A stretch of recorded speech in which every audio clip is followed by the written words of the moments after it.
Mesdames et messieurs, bonjour. Merci beaucoup d'être présents pour accueillir Didier Lombard pour ses 9e rendez-vous du CAS. Ce qui, à l'heure où tout bouge aussi vite, est déjà une grande antériorité. Didier Lombard, vous êtes certainement l'un des meilleurs experts des nouvelles technologies. Chacun sait que vous avez été PDG de France Télécom.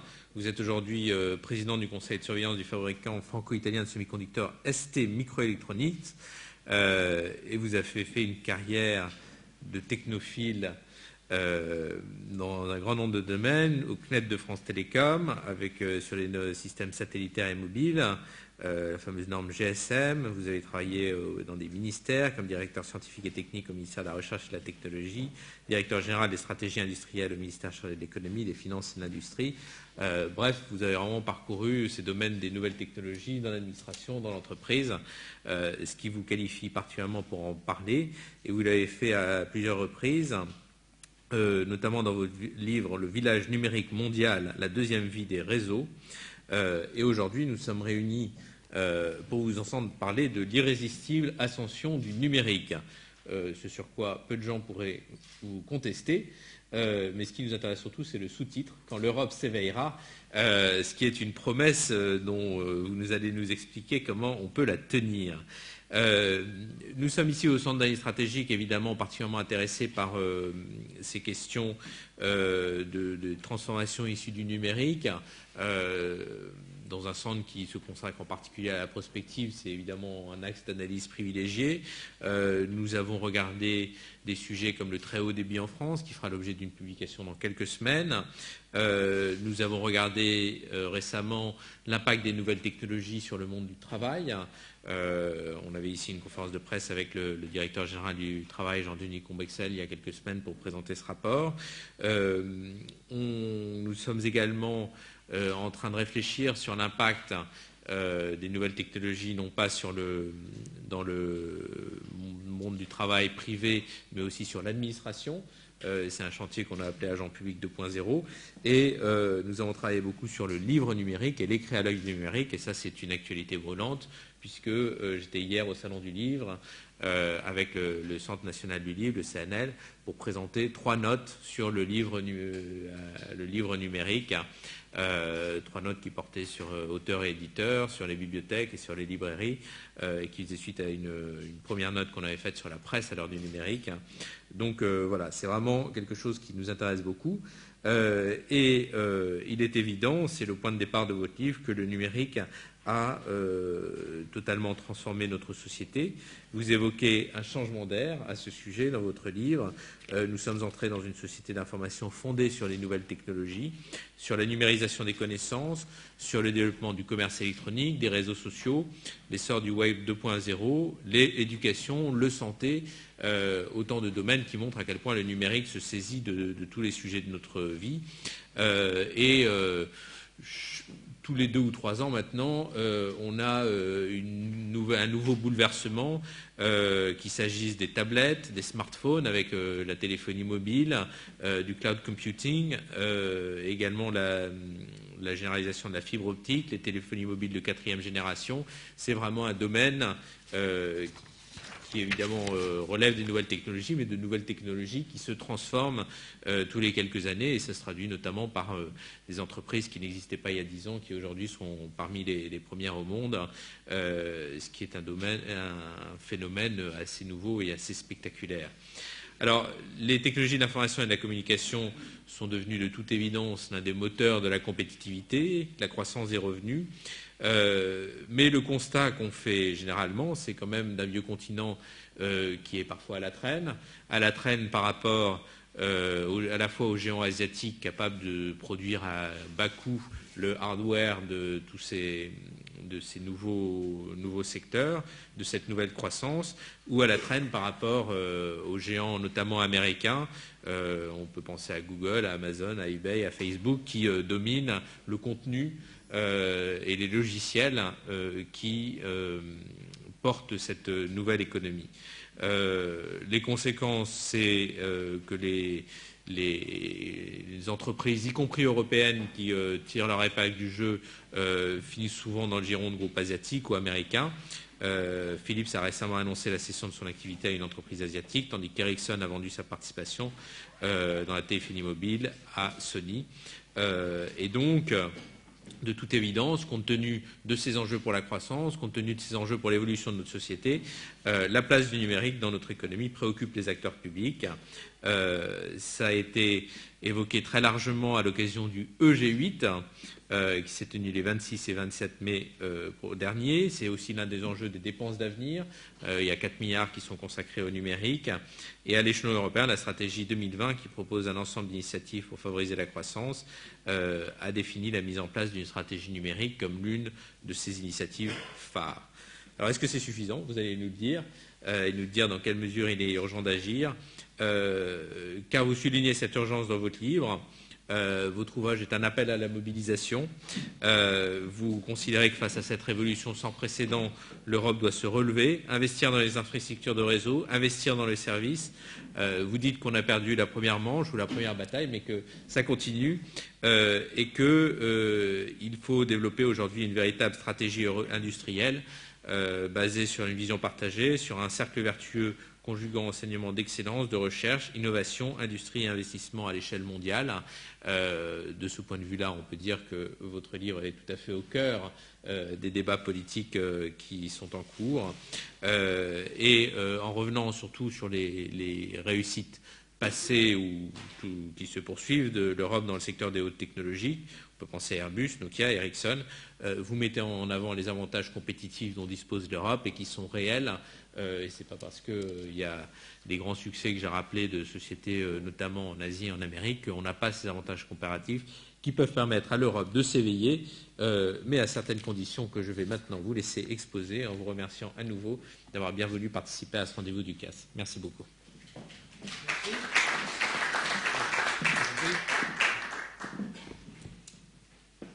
Bien, alors, d'abord j'ai un peu d'émotion à être ici, parce que dans ces locaux, je ne sais pas si c'est politiquement correct de citer des organismes qui y ont siégé, mais quand j'étais directeur de l'industrie, on a fait beaucoup de prospectives, et je pense qu'on a pas mal agi sur certains secteurs industriels qui ne s'en sont pas plus mal portés, à partir de travaux qui se passaient dans cette salle et dans celle d'à côté. C'est pour ça que ça me fait un peu d'émotion. Bon. Ce prolégomène étant fait, venons-en au vif du sujet.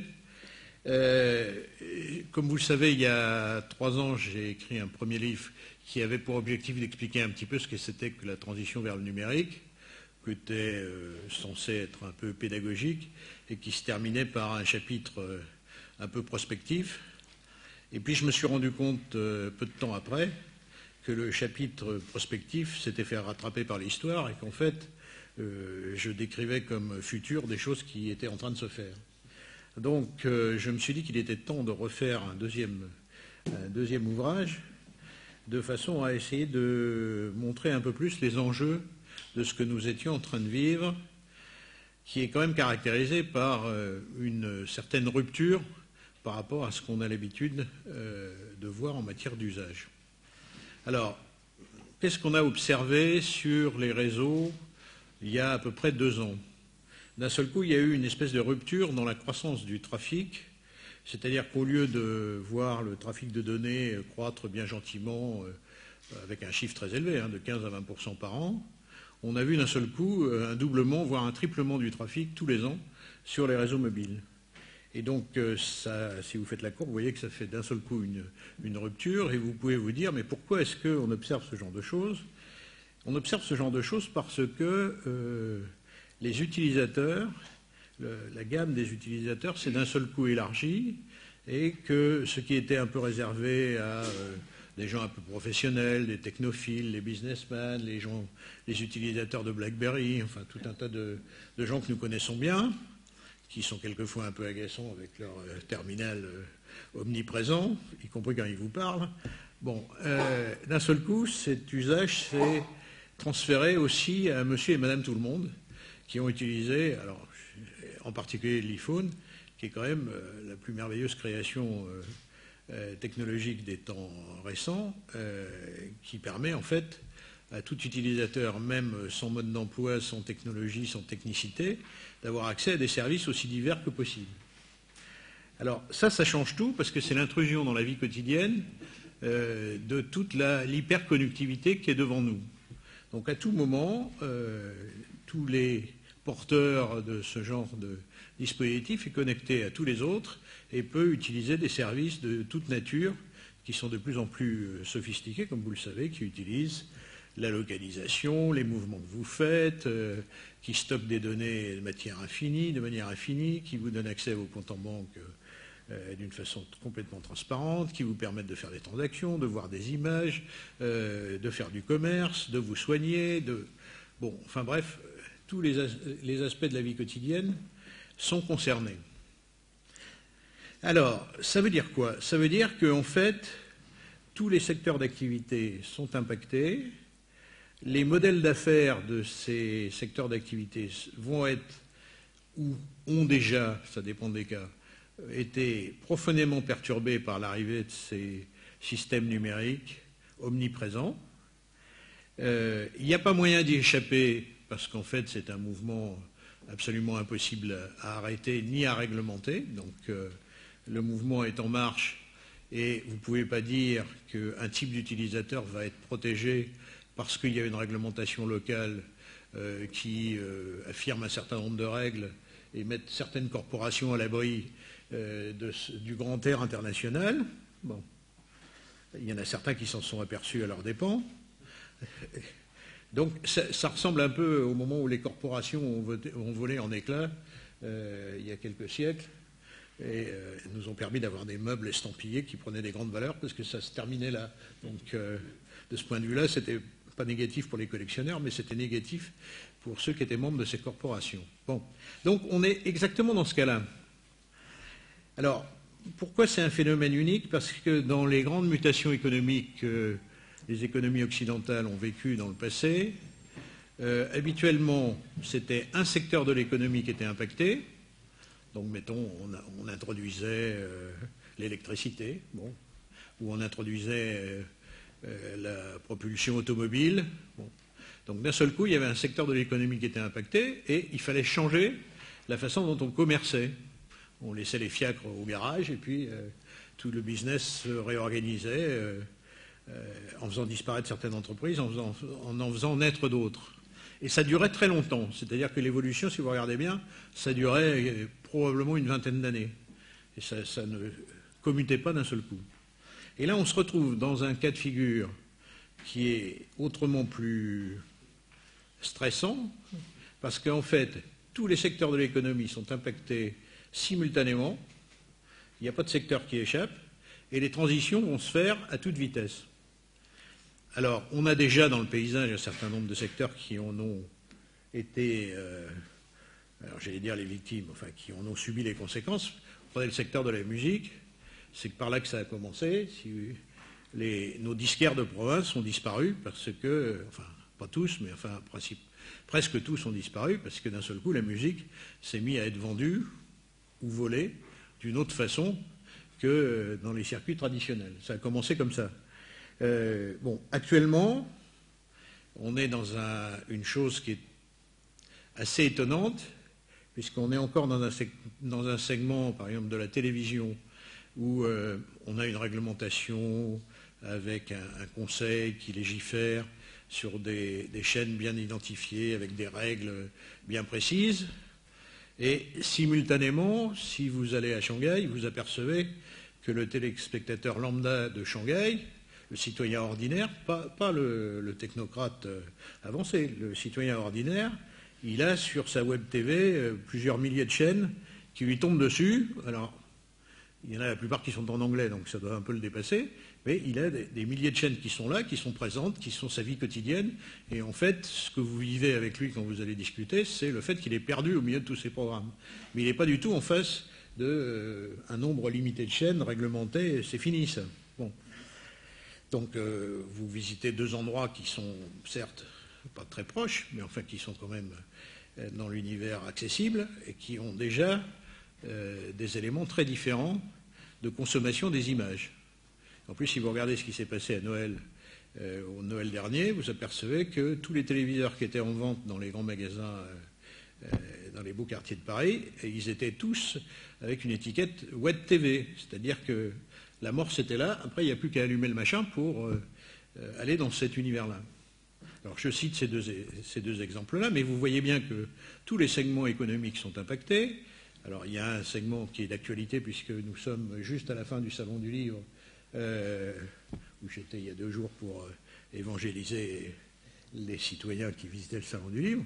Bon, la profession d'éditeur, probablement dans la suite, ne sera plus exactement la même que par le passé, même si je crois que la forme papier va rester une des formes essentielles du livre, auquel je tiens beaucoup, mais probablement on aura d'autres formes qui vont venir en parallèle, qui vont être commercialisées avec des nouvelles méthodes, et on est exactement dans le cas où les acteurs historiques de ce secteur, avec tout leur savoir-faire, ont besoin dès maintenant d'envisager des nouveaux modèles d'affaires pour que leur entreprise continue à se développer. S'ils restent inertes en disant « Tiens, moi je suis le champion de l'édition reliée, imprimée merveilleusement, etc. et je distribue par les circuits traditionnels et je ne bouge pas, j'ignore ce qui se passe », je pense qu'un jour il va leur arriver quelque chose qui ne va pas être agréable. Par contre, il faut absolument qu'ils montent sur ces segments de l'Internet et qui construisent des business models qui permettent effectivement d'avoir une activité encore équilibrée, lucrative et permettant de diffuser le savoir avec des nouvelles méthodes. Alors il y a eu des tas d'essais, je ne sais pas quel est à la fin de tout ça le modèle qui l'emportera, mais enfin on voit bien que si on reste inerte là-dessus, clairement cette profession va souffrir. Bon. Et comme j'y suis très attaché, c'est un sujet que je regarde de près. Bon, mais vous avez tous les autres segments économiques qui sont impactés. Un des segments qui est le plus important pour notre économie à l'heure actuelle, c'est clairement le secteur de la santé, parce qu'on sait très bien qu'il va falloir qu'on rende notre système de santé plus efficace, compte tenu du fait que nous vieillissons, nous vivons plus longtemps, et à la fin, il va falloir que nous recevions le secours de la profession médicale, même quand nous sommes bien portants, c'est-à-dire dès un jeune âge pour nous maintenir en pleine forme, et tout ça va se faire par les réseaux. Bon. Donc, c'est une époque particulière que nous vivons, qui est une époque où chaque segment de l'économie a à repenser ses modèles et à se positionner. Alors, parce qu'en particulier, les nouveaux acteurs, ceux qui ne sont pas du tout de ces professions-là, ils ne s'embarrassent pas avec les complications. Quand ils se disent « tiens, je vais rentrer dans le monde de l'édition », ils fabriquent un modèle à partir de rien, et même s'ils n'ont jamais édité un livre de leur vie, ils sont prêts à vous mettre un système d'édition sur Internet qui... Alors heureusement, en ce moment, ça ne marche pas tout à fait au niveau où ils le souhaitent, mais enfin, qui peut devenir dangereux. Bon, alors je prends cet exemple parce que vraiment, c'est celui qu'il faut surveiller de près. Bon, tous les segments sont impactés. Alors par rapport à ça... pour aller directement au but, quel est le problème que nous avons en Europe? Alors, le premier problème, c'est les réseaux. Parce que pour des raisons de prix d'excellence régulatoire, on a atomisé les opérateurs, il y en a plus d'une centaine en Europe, ils ont finalement une puissance financière qui s'est beaucoup amoindrie par rapport à ce qui se passait il y a 20 ans. Or, on est exactement au moment où il faut investir comme des malades sur les réseaux de connexion, c'est-à-dire la fibre qui vous permet à la fois d'avoir des artères de connexion, et puis ce qui monte chez vous pour vous permettre de vous connecter. Et puis on est exactement au début de ce qui est la 4e génération mobile, alors, qui a subi un coup d'accélération formidable dans ces derniers mois, puisque aux États-Unis, ils ont décidé de lancer la 4e génération mobile, que ce soit Verizon ou AT&T. Ils vont ouvrir le service dans les prochaines semaines sur ça s'appelle du LTE, la 4e génération mobile, qui est un objet absolument très étonnant pour un scientifique. Parce qu'en fait, quand j'étais petit et que j'enseignais la théorie du signal quelque part dans nos grandes écoles, à cette époque-là, j'enseignais qu'il y avait une limite théorique et qu'on ne pouvait pas aller plus loin que là, au point de vue utilisation de la bande de fréquence. Bon, et là, ils ont réussi à mettre, comme comme norme universelle une norme qui est à 2% du maximum, qui est juste en dessous. Donc ça respecte le théorème de Shannon, tout le monde est content, donc tout va bien, mais c'est juste en dessous de la limite. Or, il n'y a pratiquement aucun domaine scientifique dans lequel la réalité approche d'aussi près le maximum théorique. Mais concrètement, ça veut dire quoi? Ça veut dire que vous avez du 100 mégabits dans votre poche, donc votre capacité de connexion est aussi forte que si vous aviez une liaison de fibre, même quand vous êtes en train de vous promener dans la rue. Donc c'est quelque chose qui va encore donner de la valeur. Et là, il faut se dire quelle est la valeur du citoyen qui se promène avec un objet dans sa poche, un objet mobile, ou qui se connecte depuis son appartement sur les réseaux. En fait, dans la nouvelle économie, tout dépend du nombre de points auxquels il peut avoir accès. Et en fait, par le réseau fixe, c'est des milliards, par le réseau mobile aussi. Et puis, les vrais réseaux dans lesquels il est incorporé, ceux qu'il connaît, donc le réseau de ses amis, les réseaux commerciaux, les choses comme ça, et puis ceux qui ne connaissent pas mais qui s'intéressent à ce qu'il fait, c'est-à-dire tout le monde de la publicité qui est en train de se demander est-ce que ce monsieur peut devenir un consommateur de mes produits? Et comment est-ce que je vais le persuader d'une façon non intrusive d'aller dans l'endroit où j'ai envie qu'il aille? Bon. Donc en fait, on est connecté à beaucoup plus de gens qu'on ne croit. Et la valeur de l'individu, avant, c'était la valeur de la connexion qu'il avait. Donc moi, monsieur PTT, je prélevais une dîme sur le fait qu'il était connecté, qu'il se connectait tant d'heures par jour, qu'il téléphonait en Chine, là c'était très cher, ou qu'il téléphonait à côté, c'était moins cher. Bon, c'était l'ancien système. Bon, maintenant, la valeur dépend, en fait, non pas du temps, du nombre d'abonnés auxquels il est connecté, mais en fait, c'est la valeur de cette myriade de connexions, c'est la combinatoire qui a une valeur. Et cette combinatoire, elle se traduit par tous les échanges qui sont derrière l'infinité de services qu'on peut mettre sur le réseau. Alors, pour qu'on ait accès à cette plénitude de choses, il faut évidemment qu'il n'y ait pas un goulot d'étranglement qui vous empêche de commercer à la bonne vitesse. Alors, ici, nous sommes dans un pays qui, heureusement, a fait beaucoup d'investissements, donc j'espère que ça ne se sent pas comme un étranglement, mais quand vous vous promenez dans certains pays européens, que je ne vais pas citer pour ne pas me créer des ennuis, où les investissements n'ont pas été faits, vous apercevez assez vite que votre accès à Internet, il est un peu pauvré. Et là, vous commencez à vous sentir malheureux parce que vous ne pouvez pas faire tout ce que vous pouvez faire dans votre pays d'origine. Bon. Mais dans quelques temps, si on ne se réforme pas à la fois sur le plan du réseau fixe et du réseau mobile, en particulier si on n'est pas au même niveau que les réseaux asiatiques ou que les réseaux américains, on va se retrouver, en fait, en perte de vitesse par rapport à ce qui se passe sur les autres continents. Donc, en fait, on va se sentir un petit peu réduit dans nos ambitions parce que notre capacité de connexion ne va pas être suffisante. Et comme le nombre de points auxquels on va être connecté va avoir tendance à se multiplier, et d'autre part, les débits qui vont être appelés par toutes les vidéos, toutes les images, toutes les données qui vont nous tomber dessus, vont continuer à croître de façon exponentielle, à un moment où on va être en état de pénurie, voire de dysfonctionnement du système. D'ailleurs, dans mon sous-titre, le sous-titre perfide que j'ai mis à ce livre, il y a l'espoir qu'on va arriver un jour, l'espoir entre guillemets, il va forcément y avoir une méga-panne un jour sur les réseaux Internet qui vont permettre à l'administration européenne de se réveiller. Donc ça ne marche que comme ça. L'Europe n'a jamais marché que par crise. Mais ça marche très bien. Mais ce qu'il y a, c'est qu'à un moment, il faut une crise. Bon, comme pendant quelques années, pendant quelques mois, elles ont été occupées par d'autres crises bien plus importantes, on ne s'en est pas beaucoup occupé. Enfin, alors mes amis britanniques à qui j'ai raconté ça m'ont dit « Ah, ça y est, nous on sait, c'est les Jeux Olympiques ». Je leur laisse la paternité et la responsabilité de cette affirmation. Alors, pourquoi je pense qu'il faudra se bouger? Parce que si vous réfléchissez un tout petit peu, en ce moment, on a changé tellement nos habitudes de consommation que si on a une panne majeure sur l'Internet, il y a quelques activités quotidiennes que nous avons qui ne marchent plus. Par exemple, vous êtes incapable de prendre un billet de TGV si vous n'avez pas d'Internet. Et si vous allez à la gare pour essayer de voir un guichetier, je peux vous dire, vous aurez de la chance si vous obtenez satisfaction. Parce qu'il n'y a plus assez de guichetiers pour gérer le trafic manuel qui serait nécessaire si l'Internet s'arrêtait. Donc il y a une première obligation, c'est investissement majeur sur les réseaux, etc. J'insiste pas trop là-dessus, parce que comme je ne suis plus à France Télécom, alors j'observe ça de loin, et j'espère qu'un jour, ça va se passer convenablement.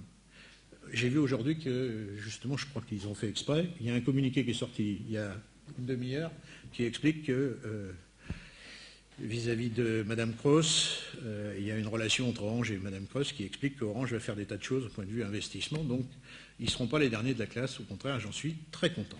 Voilà. Donc ça, c'est un point d'actualité, on a toujours de la chance dans ce genre de choses. Le deuxième aspect qui est encore plus important, parce que c'est là qu'il y a une capture de valeur d'une façon ou d'une autre, ce sont tous les services à valeur ajoutée qui sont sur le net. Alors vous l'avez esquissé dans l'introduction. En fait, à l'heure actuelle, on se retrouve dans une situation extraordinaire où nous utilisons toute la journée des tas de services à valeur ajoutée et la plupart de ces services ne sont pas opérés par des Européens. Une grande partie est américaine et une certaine partie est asiatique. Même si les serveurs asiatiques se cachent sous des noms bien choisis qui fait qu'on ne sait pas qu'ils sont asiatiques. Mais il y a des sites de vente par correspondance qui sont basés dans la banlieue de Shanghai et quand vous trafiquez dessus, vous ne savez pas que c'est asiatique, enfin, sauf si vous êtes un spécialiste. Et donc vous vous retrouvez avec un système dans lequel la valeur ajoutée qui est liée à toutes les transactions qui ont lieu entre les consommateurs européens se retrouve ailleurs. Et ça se voit bien dans une espèce d'image qui correspond à ce qui a été justement exposé au e-forum là, du mois de juin, si je me souviens bien. Un des journalistes qui était présent a expliqué que Internet, c'était le 8e continent. Et puis, dans sa présentation, il a expliqué qu'en fait, c'était une espèce de nuage qui entourait la France, qui entourait la Terre, pour la France, bien sûr. Donc, un espace sans frontières qui entoure la Terre. Et quand vous faites des transactions Internet, en fait, vous faites cette opération quelque part entre des acteurs qui sont sur cette couche, sur ce 7e ou 8e continent. J'ai jamais su pourquoi c'était 8e. Bon, enfin, c'est pas grave. Officiellement, c'est 8e. Bon, 8e continent. Donc, vous êtes en train de transactionner là sur ce 8e continent. Vous faites de la valeur. Et la valeur, elle retombe là où l'auteur, celui qui met en place le service, choisit d'être. Et donc, comme il n'est pas idiot, pour l'un d'entre eux, il descend en Irlande, il prend 2 sociétés écrans, et à la sortie, il n'y a pas de fiscalité. Donc, tout va bien. Il y en a d'autres qui sont moins élégants, qui descendent dans des îles lointaines, dont on connaît le nom, mais où on n'a jamais été, mais enfin, où on imagine aussi qu'il n'y a pas beaucoup de fiscalité. Enfin, de toute façon, il y a très peu de choses qui redescendent sur le continent européen. Et donc, vous vous retrouvez avec un paradoxe économique qui est que, en gros, l'espace de chalandise, l'espace où l'Internet va être pleinement actif, ce sont les 300 et quelques millions de consommateurs européens qui vont passer leur temps à faire des transactions sur lesquelles il y a des tout petits pourcentages qui sont prélevés ou il y a de la valeur qui est fabriquée d'une façon ou d'une autre avec des modèles extrêmement sophistiqués. Et cette valeur-là ne retombe pas sur le continent européen. Alors, ça me rappelle un débat qui a eu lieu il y a bien longtemps, qui était le sujet des centres de traitement de carte bleue. À un moment d'évolution du marché de la carte Visa, il y avait une question qui était de savoir si le centre de traitement était à New York ou pas. Et à cette époque-là, avec une dame qui avait un caractère assez fort, qui était au Trésor, et moi qui étais à l'industrie, on a décidé non, on va mettre un centre des deux côtés, avec des législations différentes des deux côtés. Ce qui permet que les transactions que vous faites sur votre supermarché, avec votre supermarché le samedi, le pourcentage qui tombe retombe en Europe et n'arrive pas à se balader de l'autre côté. Bon. Sur l'Internet, c'est impossible à faire. Hein. Donc il faut absolument se retrouver avec une captation de valeur de notre côté. Parce qu'en fait, vous vous apercevez que non seulement il y a des problèmes de valeur qui sont captés ailleurs, mais quand vous raisonnez emploi, vous apercevez que vous gardez les emplois qui sont les emplois de logistique, parce qu'à la fin, quand vous avez acheté un bidule, il faut bien vous le livrer. Donc le facteur et celui qui fait le paquet, il est bien chez nous. Et par contre, celui qui pense, il est ailleurs. Et donc, vous vous retrouvez aussi sur le problème des emplois en train d'avoir une espèce de fuite par rapport à cet univers de l'économie numérique. Alors, comme il est évidemment hors de question de réglementer et de mettre des barrières en se disant « tiens, je mets des barrières comme ça va retomber comme ci, comme ça ». Bon, ça, c'est une vision quasi-bonapartiste qui ne marche pas sur le 8e continent. La seule façon de se débrouiller pour que ça se passe bien, c'est de créer des services qui soient d'origine Europe. Alors, je dis Europe parce que Hexagone, ça n'a pas de sens, c'est trop petit. Il faut absolument qu'on soit sur une plaque suffisamment large. Et il faut se mettre en bataille pour ça. Alors pourquoi je dis qu'on a des atouts? Parce que si vous regardez bien les gamins qui fabriquent les serveurs, y compris les serveurs américains, il y en a une large partie qui vient de chez nous. Je fais souvent une expérience quand je vais dans la Silicon Valley, je vais chez Google visiter un des nobles seigneurs qui dirige cette boîte. Bon, très bien. Et je me perds dans le hall d'entrée. C'est-à-dire, je bredouille quelques mots en français pour dire « Ah, voilà, je voudrais voir monsieur. » Bon. 30 secondes après, j'ai 4 gars autour de moi qui sont des Français qui me sautent dessus pour me dire « Ah, noble vieillard, ne vous inquiétez pas, on va vous aiguiller correctement. » Et le test marche à tous les coups. Bon. Et ça fait déjà quelques années que je fais ça, ça marche très très bien. Et je dois dire, même le nombre de guides augmente au fur et à mesure que le temps passe. Bon, ça c'est une plaisanterie, mais cela étant, nous avons à peu près tous les éléments pour s'organiser, de façon à ce que les ingrédients qui sont sur la table fonctionnent. Alors, c'est le sens de ce qui a été fait. Du côté des réseaux, vous avez compris que ça, c'est un sujet qui dépend du régulateur, de Mme Kroos et des opérateurs. Donc ça va se régler un jour ou l'autre. De l'autre côté, du côté des services, il y a un pas qui a été fait il y a une quinzaine de jours, enfin qui a été publié il y a une quinzaine de jours.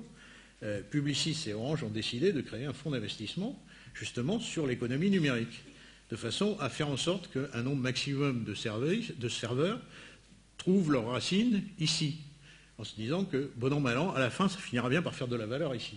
Donc c'est une démarche exemplaire qui a été prise par les deux groupes, non pas pour faire un fonds corporate avec une application immédiate pour leurs propres produits, mais simplement parce qu'ils pensent, et je pense avec eux, qu'il faut développer l'économie numérique à partir d'initiatives utilisant les compétences que nous avons ici, les forces de R&D, etc., et de l'investissement facilité sur ce continent.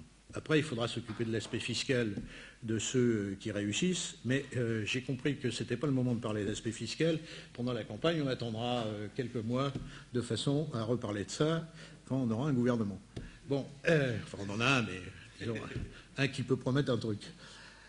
Donc voilà, en gros, pourquoi j'ai lâché ce livre dans la nature? Parce que je pense franchement que si on ne fait rien, à la fin, l'Europe se termine en espace de chalandise et tous les profits, toutes les valeurs fichent le camp ailleurs. Ce n'est pas mon objectif. Donc je pense qu'on a tous les acquis pour faire de la croissance ici, les emplois sophistiqués et pas sophistiqués ici, à condition de s'y mettre à la fois sur les réseaux, mais sur les services. Et si d'autres voulaient rejoindre les initiatives que les deux groupes là, que j'ai cités ont prises, tout ça va dans le bon sens et je pense qu'on a tous les ingrédients sur la table. Alors vous avez cité les investissements de croissance là, qui sont en cours. C'est une initiative qui est extrêmement bien menée. Le seul problème, c'est que c'est un fusil à un coup, et il faudra quand même voir ce qu'on fait après pour prolonger ce genre d'initiative. Ça va très très bien parce que le choix des secteurs a été très bien fait, et je pense que ça va exactement dans le sens de ce que je dis.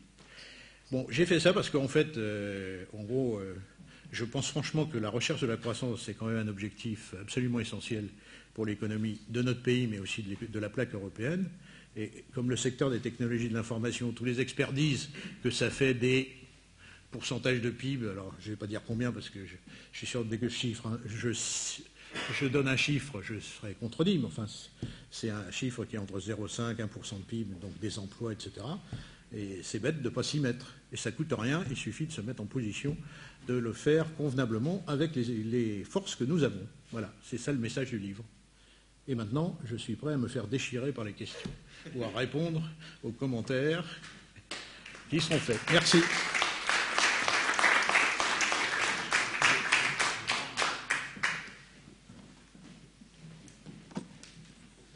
Alors moi j'ai une première question. Est-ce que votre livre est publié comme livre numérique? Oui. C'est bien.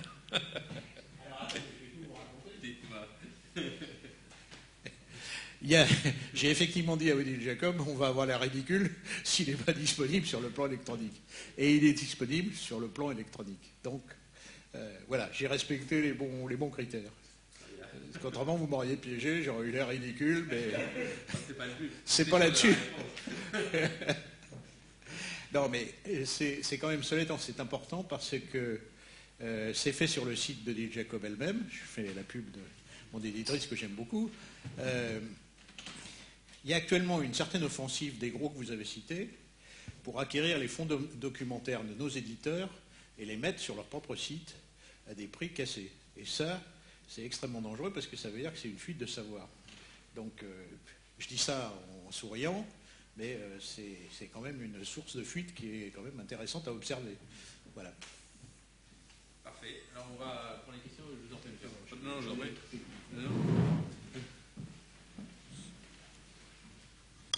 Oui, bonsoir. Les opérateurs ont souvent été attaqués pour les profits indus qu'ils réalisaient jusqu'à présent. Mais en contrepartie, qu'est-ce qu'on peut avoir comme élément de mesure pour savoir quels sont les investissements nécessaires pour le passage à la LTE, par exemple, à la 4G, et puis à la fibre d'ailleurs, d'autre part, mettons par rapport à leur chiffre d'affaires d'une année? Bon, alors, d'abord, la théorie suivant laquelle on fait des profits exorbitants du côté des opérateurs, je ne suis plus de ce côté-là, donc je peux le dire, elle est erronée en ce sens qu'on réinvestit une partie majeure de ça, et que ce qui permet de préparer le futur, c'est quand même le réinvestissement qui est fait. Si vous regardez les ratios, vous apercevez que par rapport aux opérateurs avec réseau ou comparé à des opérateurs sans réseau, les paramètres sont totalement différents. Et comme la richesse du pays dépend du volume d'investissement, je pense qu'il faut surveiller que nos opérateurs historiques aient le moyen de réinvestir. Je ne parle pas uniquement d'Orange, hein. Nos concurrents mobiles, ils ont aussi mis beaucoup d'argent sur la table pour faire les réseaux et ils ont investi beaucoup là-dessus. Alors, sur ce qu'il faut pour faire une Europe complètement numérisée de mes rêves, quand on rajoute tout, il faut de l'ordre de 300 milliards d'euros sur l'ensemble de la plaque européenne. C'est-à-dire tout réseau confondu, hein, LTE, fibre, la fibre chez l'abonné individuel, etc. Ça a l'air énorme, mais c'est pas si grand que ça. Parce qu'en fait, vous divisez ça, vous dites que vous allez faire ça sur 5 ans, et puis après vous répartissez ça par pays. En fait, vous obtenez des ordres de grandeur qui sont à peu près raisonnables. La seule question qu'il faut régler, c'est la stabilité du cadre réglementaire. Je ne dis pas qu'il ne faut pas de cadre, je ne dis pas qu'il ne faut pas de régulation, il faut de la régulation, mais il faut que demain matin, on n'invente pas un nouveau truc qui casse tout le système. Sinon, il n'y a pas un seul investisseur qui va mettre un copec dans cette affaire. Donc la stabilité de la régulation est une des clés du système. Vous dites, alors d'ailleurs je ne l'ai pas inventé, c'est ce que la FCC a fait avec mes deux grands collègues Verizon et ATT. Ils les ont mis autour d'une table et ils les ont torturés en leur disant combien de milliards vous mettez sur la table et en échange de ça, voilà la régulation que vous aurez. Ça a eu un effet immédiat, c'est que la fibre s'est répandue partout. Il faut savoir ce qu'on veut, hein. C'est un échange entre deux variables. Tant qu'on fait un truc dans lequel on est instable, on ne peut pas investir. Et là, j'invente rien. Hein. C'est vrai dans les télécoms, mais c'est vrai dans n'importe quelle activité. Monsieur. Oui, allez-y. 300 milliards d'investissements, si on les... Pardon. 300 milliards d'investissements, si on les comparait par exemple à la totalité du chiffre d'affaires de l'ensemble des opérateurs européens, ça représente quoi? Ça, je ne sais pas répondre à cette question, mais c'est pas compliqué. Traduit sur la France, ça fait 30 milliards. Ça fait moins d'une année de chiffre d'affaires. Donc quand vous divisez par 5 ou par 10, vous voyez que c'est des ordres de grandeur possibles. Et d'ailleurs, vous voyez que les investisseurs, ce n'est pas forcément limité aux opérateurs. Hein. Vous pouvez aller chercher des entrepreneurs de travaux publics qui vont se faire un plaisir de rentrer dans le jeu, etc. À partir du moment où l'économie est stabilisée, il y a des nouveaux candidats. Il ne faut pas être sectaro, pro, etc. Moi, je suis devenu d'une liberté totale. Enfin, en apparence. Il y a une question devant. Oui, bonjour. Je travaille sur la prévention des risques et j'ai été très sensible à la menace de la grande panne. Ce n'est pas une menace hypothétique, on travaille dessus. Il y a eu récemment un exercice qui s'appelait Pyranet, dans lequel on a effectivement vérifié qu'un écroulement du réseau, qui est toujours possible, puisque le réseau est unique, nous privait de la possibilité de, peut-être pas de voyager, mais au moins de payer son billet. Ce qui est quand même important. ou le payer au péage d'autoroute aussi. La question que je voulais poser est une question un peu naïve, je vous demanderai de me pardonner, c'est que j'ai gardé un Minitel dans mon bureau, en souvenir, et puis par respect un petit peu pour l'institution qu'il a créée, et puis les moyens importants et les espoirs que le contribuable national y avait mis, je vérifie régulièrement son fonctionnement. C'est un outil qui permettait, 3615 SNCF, les débits sont très modestes, mais le système est rustique. Et j'ai entendu dire qu'on allait arrêter. Est-ce que ce n'est pas un gâchis, ou est-ce que ce n'est pas finalement le fait d'acter un gâchis que d'arrêter le Minitel? Pardonnez si la question est naïve. On est à la pointe de la modernité, là. Alors, je vais répondre à côté de la question, comme ça je serai... Bon, alors d'abord, sur les dangers sur les grands réseaux... Dans mon jeune âge, il y a quelques années, j'ai fait un merveilleux rapport pour le Conseil scientifique de défense qui a été classé très vite. Donc il est parti dans un coffre et plus personne n'a été regardé. Mais je vous donne raison.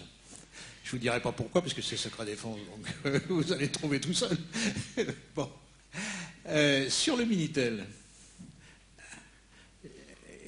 il y a des lieux communs qui circulent sur le Minitel qui sont faux.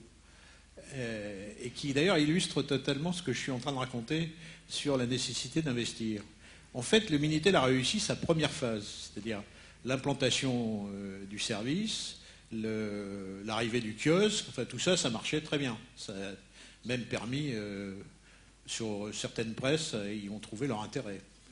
Après avoir été extrêmement hostiles au Minitel parce qu'ils ont eu peur de se faire en fait capturer leur publicité, après ils ont compris qu'ils pouvaient eux-mêmes bénéficier du tuyau. En fait, pourquoi est-ce que le Minitel n'a pas redonné des petits derrière? Parce que l'effort d'investissement qu'il fallait faire pour faire la deuxième génération, c'est-à-dire des écrans plus malins, parce que l'écran du Minitel est quand même totalement rudimentaire. Enfin, il est ce qu'il y avait à cette époque-là. Bon, pour faire un écran tactile, etc., il fallait investir. Et pour faire un réseau qui permettait de passer des débits un peu supérieurs, il fallait investir. Et à cette époque-là, pour des raisons sur lesquelles je ne vais pas rentrer dans le détail, mais je pourrais vous raconter si vous voulez, mais après la séance, en fait, on a décidé de ne pas le faire. Donc, on avait une fusée qui était en train de décoller, et puis au moment où elle était en train de passer le premier étage, on a dit on coupe le carburant, et on s'est cassé la figure. Alors depuis, on raconte que c'est un échec merveilleux. C'est pas un échec. Et on a décidé nous-mêmes de ne pas le faire. Ça ressemble étrangement à ce que je suis en train de raconter sur le reste de l'économie numérique. On peut très bien, dans 20 ans, se réveiller en disant ce merveilleux bouquin, ils avaient bien raison. Vous me direz, ça ne va pas me ressusciter pour autant. Hein. Mais bon. Donc, il faut poursuivre l'effort d'investissement au moment où c'est nécessaire pour un projet qui marche. Alors maintenant, la décision d'arrêter ou de ne pas arrêter, ça, c'est de la responsabilité de l'opérateur. En fait, il doit être en train de mettre en face ce que ça lui coûte par rapport à ce que ça lui rapporte, et il doit considérer que les quelques personnes qui s'en servent encore, lui coûtent trop cher. Mais je ne sais pas ce qui va venir dans les prochaines... c'est plus mes affaires. Bon. C'est un peu dommage, mais de toute façon, c'est un peu inéluctable, parce qu'à un moment ou à un autre, la technologie ne va plus suivre. Il n'y aura plus de terminaux, enfin, etc. Mais enfin, dans cette fable que vous me permettez de rappeler, quand on a un projet aussi innovant et qu'on est décalé vers le haut par rapport aux autres, il ne faut surtout pas couper le carburant au moment où on décolle. Sinon, c'est le crash assuré. Voilà. Une autre question? Monsieur? Il y en avait une... je vous laisse faire... juste après. Bonjour, je suis étudiante en intelligence économique. Je vais vous poser une question un peu provocante. Est-ce que vous ne pensez pas que le fait qu'on associe numérique est égal à jeunesse, parce qu'on pense que ce sont les jeunes qui maîtrisent forcément plus facilement, y compris les réseaux sociaux, risque de porter atteinte au fait qu'on pense que l'Europe est forcément vieillissante et donc va être forcément en retard quoi qu'il arrive? Oui, c'est un peu paradoxal. En fait, quand vous regardez le spectre d'utilisation de l'Internet, il n'est pas aussi caractérisé jeune que vous le dites.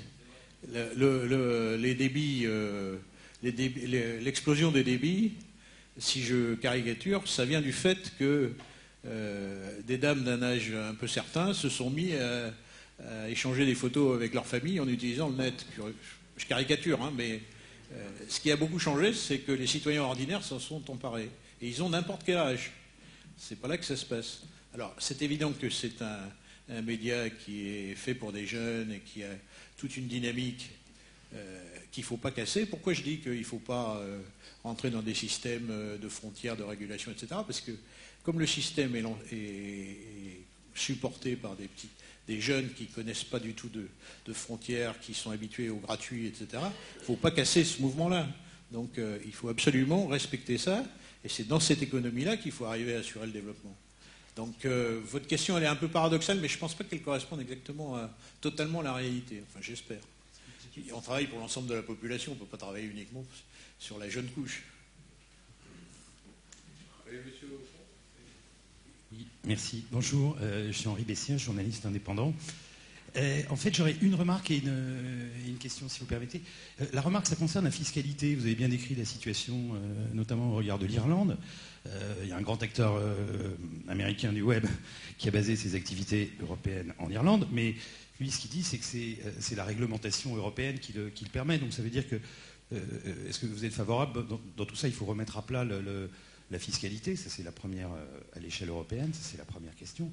Et puis la deuxième, c'est est-ce qu'on pourrait avoir un petit commentaire concernant moi j'y comprends plus grand-chose là aux histoires du FTTH, autrement dit de la fibre optique, les investissements, je crois qu'on parle d'une enveloppe de 20 milliards d'euros pour la France, à peu de choses près, mais quand on regarde ce qu'investissent les différents acteurs, que ce soit le groupe Vivendi ou France Télécom, ça paraît complètement dérisoire.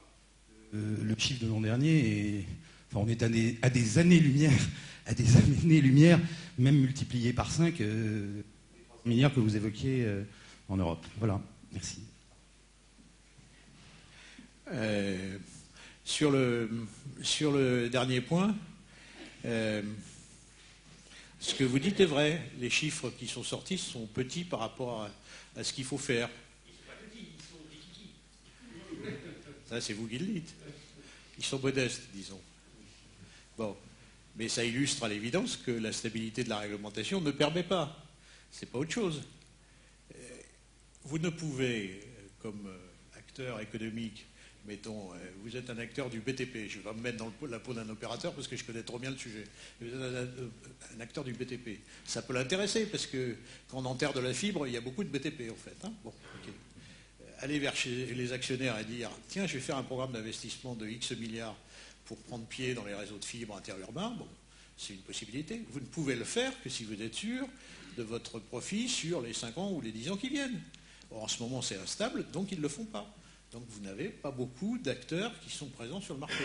Donc ce que vous dites illustre, vous êtes en train de mettre le doigt où ça fait mal, c'est-à-dire que le système de réglementation actuel ne permet pas d'investir à un niveau suffisant.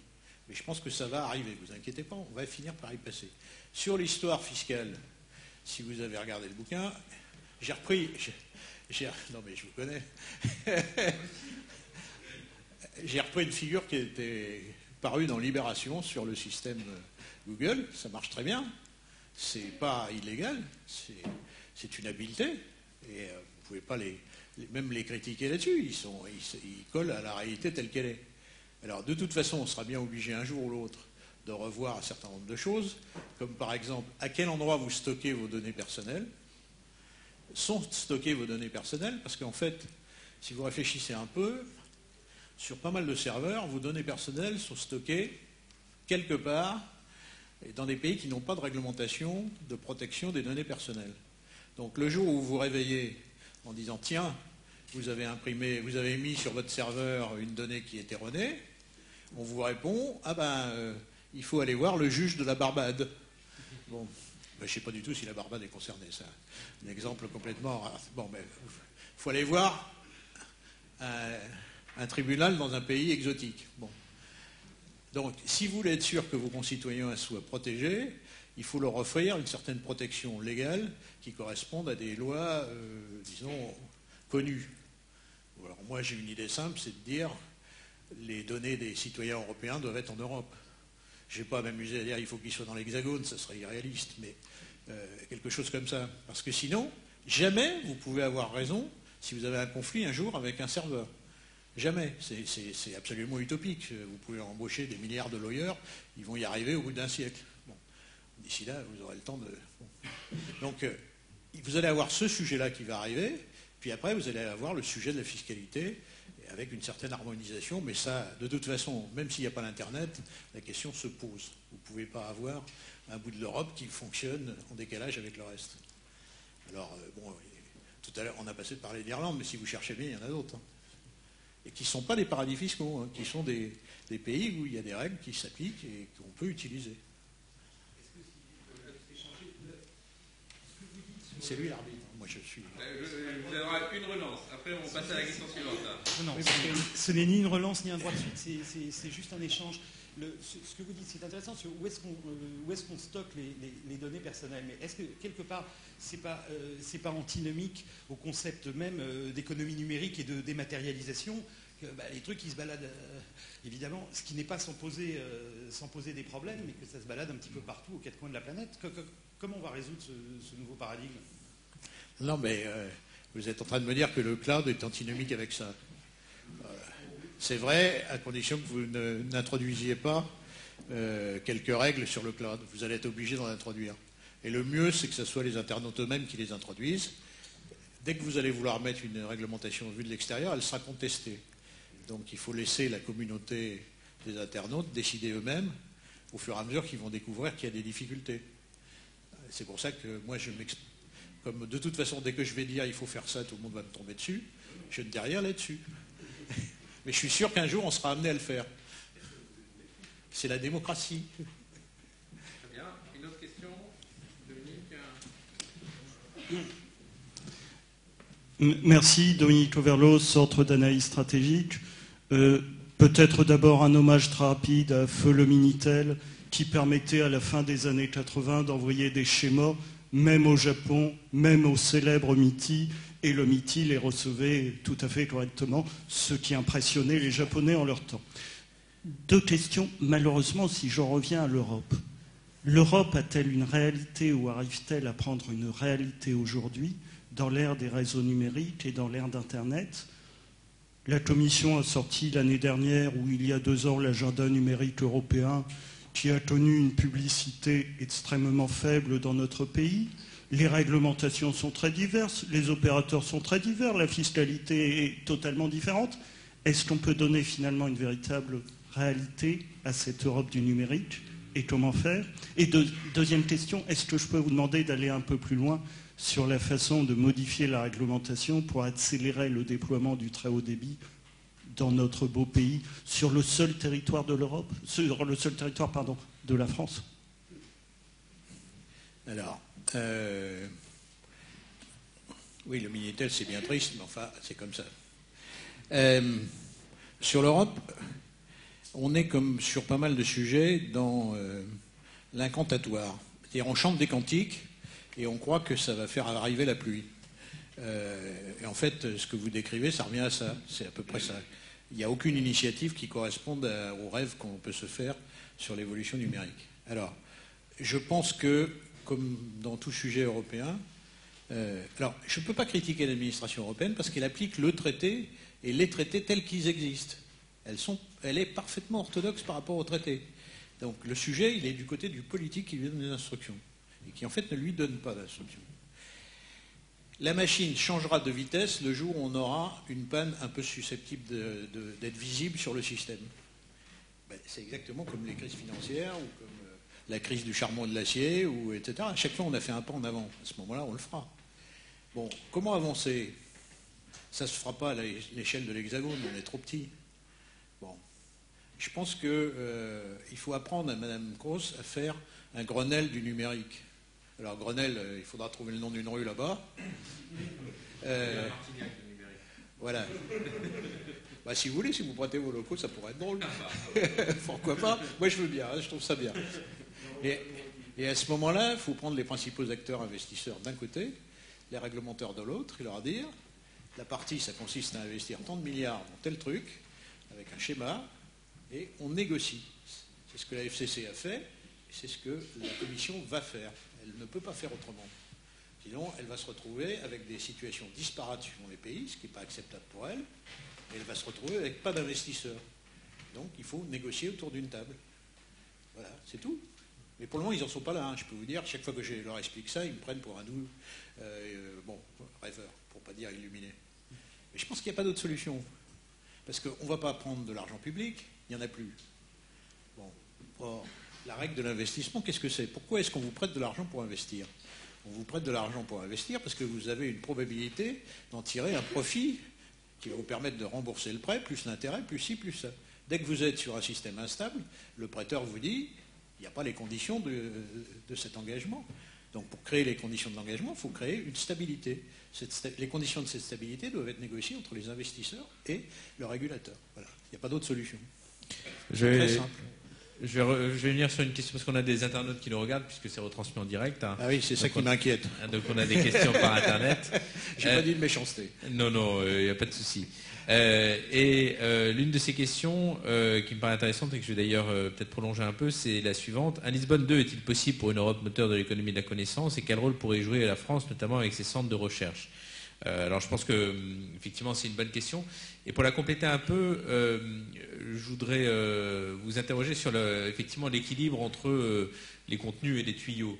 On a beaucoup parlé des réseaux et vous avez évoqué tout ce qu'il faudrait faire comme investissement pour avoir des réseaux, notamment en très haut débit, qui soient suffisants à l'échelle européenne. Une autre manière de voir les choses serait de dire que finalement les réseaux n'ont pas tellement d'importance, que c'est pas là qu'est la valeur, que si on dépense beaucoup d'argent pour poser des tuyaux et que c'est pour permettre au logiciel que vous avez évoqué de se développer, finalement on ne va faire que dépenser de l'argent public et voir la valeur continuer à s'échapper. Et donc, je ne dis pas que c'est ma thèse, mais je pense qu'il y a des débats sur cet équilibre entre les dépenses pour les contenus et pour les contenants. Et souvent on dit, mais le vrai retard de l'Europe, c'est plutôt du domaine que vous avez évoqué, hein, des logiciels, de ces services à haute valeur ajoutée. D'où la question, est-ce que c'est vraiment dans les réseaux qu'il faut investir? Est-ce que du coup le reste viendra naturellement? Ou est-ce que l'innovation, elle n'est pas ailleurs? Et à ce moment-là, quel doit être le rôle de la puissance publique? Oui. Quand j'ai fait ma présentation tout à l'heure, il y avait deux parties. Hein. Il y avait la partie réseau, dont je vous disais que je ne m'occupais plus, mais vous avez fini par me pousser à dire comment on fait pour forcer l'investissement dans ce créneau. Puis il y avait la partie service contenu. Et je vous rappelle que pendant mon septennat, j'ai été beaucoup critiqué parce que j'ai investi sur les contenus. Et pourquoi je fais ça? Pourquoi j'ai fait ça? Parce que j'étais intimement persuadé que la valeur allait se déporter sur les services et les contenus et qu'il fallait qu'on soit présent des deux côtés. Pour ne pas être à la fin un fabricant de tuyaux, qui est un métier noble, mais qui ne permet pas de capter toute la valeur du système. Donc, quand vous vous mettez à ce moment-là du côté des États, vous vous dites, il ne faut pas que je me limite à un bout des choses, il faut que je sois des deux côtés. Sinon, je risque de me retrouver... Alors, dans le précédent bouquin, j'avais une petite comparaison qui beaucoup fait jaser, se dit on est complètement idiot parce qu'en fait, on fabrique des autoroutes et dessus, il n'y a que des voitures américaines qui circulent. Donc ça, c'est le schéma que je voudrais éviter et faire en sorte qu'il y ait aussi des contenus d'origine européenne, enfin des contenus de notre continent, donc de la valeur qui vient de notre continent, qui circulent. Alors pour vous donner une anecdote concrète sur un pays à petite échelle qui est la zone de Hong Kong. L'opérateur de Hong Kong, il y a 4-5 ans, ses revenus venaient à 98% de la voix classique, téléphone. Bon. Récemment, ça a basculé et il est exactement avec le pourcentage symétrique, c'est-à-dire que ses revenus lui viennent à 98% de la data, de la donnée. Il n'y a plus que 2% de Chinois de Hong Kong qui téléphonent avec le téléphone normal. Et donc, il a été confronté à cette situation. Et qu'est-ce qu'il a fait? Il a pris, dans la banlieue de Hong Kong, entre Hong Kong et Shenzhen, il a pris un énorme bâtiment dans lequel il a mis des gamins, enfin, des jeunes gens, disons, en leur disant « faites des chaînes de télévision ». Et ils ont fabriqué plusieurs dizaines de chaînes de télévision qui sont diffusés sur ces réseaux. Et en fait, ils récupèrent une partie de la valeur parce qu'ils capturent l'intérêt de ces abonnés, enfin de ces utilisateurs, sur des chaînes, alors qui n'ont pas une grande valeur productive comme les nôtres avec des grands professionnels, mais qui sont focalisés sur l'intérêt d'une sous-catégorie de Chinois de Hong Kong. Donc, les gars qui s'occupent de, je sais pas, de jade, ils ont une chaîne dans laquelle toute la journée on leur explique où est le dernier trésor de jade du coin. Bon. Alors moi j'y comprends rien parce que c'est en chinois, mais Et donc il a fait un effort, il s'est dit j'investis dans les contenus. Et donc c'était plus facile à faire pour lui parce qu'il est sur une entité qui est quand même un peu plus modeste en géographie. Mais la réponse à votre question, c'est évident, il faut investir des deux côtés. Si vous restez que d'un seul côté du truc, eh ben vous allez être comme les sociétés d'autoroutes qui regardent passer des voitures étrangères. Il y a un monsieur qui avait une question. Oui, on parlait de l'instabilité de la législation, de la réglementation. En réalité, elle est assez stable depuis 1996, c'est-à-dire qu'il y a un modèle économique qui est le modèle de l'intégration verticale pour les opérateurs de télécommunications, depuis les infrastructures jusqu'aux couches les plus élevées de valeur dont on vient de parler. Est-ce que ce modèle économique-là est le modèle économique de demain, ou est-ce qu'on ira vers d'autres modèles économiques avec une segmentation qui sera beaucoup plus horizontalisée, c'est-à-dire des opérateurs d'infrastructures avec une séparation structurelle, des opérateurs de couches intermédiaires pour le transport, une sorte de middleware, et puis des opérateurs à forte valeur ajoutée dans des secteurs verticaux. Est-ce que ce modèle économique verticalisé a de l'avenir ? Alors, vous avez raison et tort à la fois. C'est-à-dire que la loi et le modèle restent le même depuis 1996, effectivement. Depuis cette directive, ça n'a pas changé. Ce qui change, c'est la façon dont les différentes autorités de régulation appliquent ça au jour le jour. Et là, tout est dans l'art d'exécution. En fait, vous avez tous les matins une des variables du puzzle qui est modifiée sans aucune raison objective. Alors là, je peux rentrer dans le détail, mais ça risque d'être un peu plus partisan. Et comme maintenant je suis devenu un grand monsieur neutre, je ne vais pas rentrer dans ce débat. Donc si vous voulez, la règle reste la même, mais la façon dont c'est appliqué, c'est comme le policier au coin de la rue. Il peut être gentil ou il peut vous verbaliser dès qu'il commence à imaginer que vous allez décrocher votre téléphone, même si vous n'avez encore rien fait. Bon. Donc ça, c'est une chose. Alors, ce que vous décrivez comme un modèle différent en couche, enfin, plus segmenté, est exactement à l'opposé du modèle qui est en train de s'installer aux États-Unis. Parce qu'en fait, qu'est-ce qu'on a en ce moment dans le monde de l'Internet ? Vous avez un silo Apple, vous avez un silo Google, qui raconte qu'il est ouvert, mais c'est pas vrai. Si vous n'avez pas le bon téléphone, vous ne pouvez pas y accéder. Bon. Et puis, il y a le monde de la liberté, dont il y a un des constructeurs asiatiques qui continue à essayer de jouer la liberté au milieu de tout ça. Bon. Et si on continue, vous allez voir que Google a commencé à s'intéresser au réseau de fibres, Apple commence à parler de faire de la télévision, enfin, fabriquer des téléviseurs. Vous allez voir que vous allez avoir deux silos très très forts, plus quelques francs-tireurs. Or ça, c'est jamais que le retour du monopole, avec deux monopoles mondiaux, ça te permet quand même d'avoir assez de surface pour vivre, bien, dans un monde où paradoxalement, la valeur de l'Internet, c'est la communication universelle. Donc le fait qu'on tolère dans le système des gens qui finissent par vous sectoriser par les applications, c'est quand même un peu fort de café. Donc je suis contre ça. Donc par voie de conséquence, si vous voulez casser ça, à la fois j'apprécie les produits de nos deux grands constructeurs et je les utilise, mais à la fois je rêve de faire des trucs populaires qui soient différents de ça et accessibles à tous. Toute l'idée des gens qui rentrent sur le marché, c'est d'essayer de mettre une couche de communication entre ces silos qui en fait brise ces deux monopoles. C'est toute l'histoire des prochains mois, c'est ça. Est-ce que quelqu'un va réussir à faire ça ? C'est pas facile, hein, parce que ça veut dire mettre en place un middleware, etc. Mais c'est fondamental, de façon à éviter les deux monopoles. Mais ça, je suis loin de l'Europe, ça, parce que je peux aller raconter ça à Bruxelles, vous allez avoir un peu de mal. Bien, encore une question ? Non ? Si. Une dernière ? Oui, bonjour. Juste pour revenir sur la question de l'Europe, donc de l'agenda numérique notamment, il y a très peu de choses mises sur les acteurs en eux-mêmes, c'est-à-dire qu'il y a beaucoup de choses concernant les utilisateurs, même l'administration, très peu de choses pour les acteurs. Est-ce que vous appelez de vous-même à la constitution de ce qu'on pourrait appeler des champions européens, sur le même modèle que des champions nationaux ? Vous décriviez cela pour les opérateurs en disant que c'était très morcelé. Est-ce que vous appelez dans certains secteurs, ou que ce soit d'ailleurs dans le côté, on va dire, hardware, software ou d'autres couches, à la constitution plutôt de champions européens ? Alors, champion européen, je vais dire une énormité, à la limite ça n'a pas de sens. Parce qu'en gros, si vous partez en vous disant que vous allez faire un serveur merveilleux qui va fonctionner uniquement pour des citoyens européens, vous limitez le marché, pratiquement vous avez coupé les 2 tiers du marché, donc vous partez avec un handicap. Alors, que vous fabriquiez quelque chose d'essence européenne et que vous réfléchissiez après à l'étendre sur l'ensemble de la planète, ça me paraît correspondre à plus à la réalité. Parce qu'il ne faut pas vous amuser à sectoriser le truc. Précisons peut-être des choses comme a été constitué EADS, des choses comme ça. Oui, ben c'est ça. Bon. Alors, sauf que EADS, c'est un système de hard. Sur le soft, c'est encore plus compliqué. Et d'autant plus que vous avez un aspect service qui vous donne l'impression que vous êtes dans le nuage. Mais en fait, pour vendre votre nuage, il faut que vous ayez les pieds dans la glaise. Donc il faut que vous vous organisiez par rapport à l'espace européen pour avoir tout ce qu'il faut.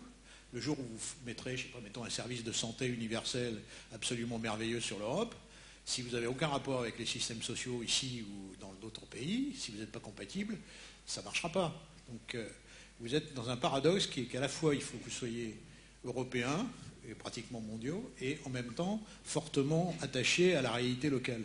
Si vous oubliez l'un ou l'autre, vous êtes fichu. Mais ça, c'est facile. C'est facile à concevoir. Et je pense qu'il faut qu'on se prenne un certain nombre de projets, et il n'en manque pas. Si vous allez chercher dans les incubateurs, en ce moment, vous trouvez des jeunes qui ont des tas d'idées. Il faut les aider à faire croître leur truc. Alors, ils ne seront pas tous vainqueurs, mais si on en a 1 sur 10 qui marche, ce sera déjà une chose différente de ce qu'on a à l'heure actuelle. Donc, je pense qu'il faut... maintenant, moi, ce que je fais pendant les quelques années qui me restent encore à phosphorer, c'est de me mettre sur ce créneau-là. C'est clair. Je vous en prie, je vous rends. Non, mais il était le vôtre pour la durée de cet échange que j'ai trouvé particulièrement riche. La conclusion est excellente parce qu'elle me permet à vous renvoyer aux notes du Centre d'analyse stratégique sur le financement du capital risque et sur les incubateurs et les accélérateurs, qui est une note récente. Je pense qu'on aura beaucoup d'autres sujets sur le numérique compte tenu de nos travaux, mais bon, c'est un sujet qui est passionnant parce qu'il est à la fois industriel, il touche à la croissance, il touche aussi à l'évolution de nos sociétés.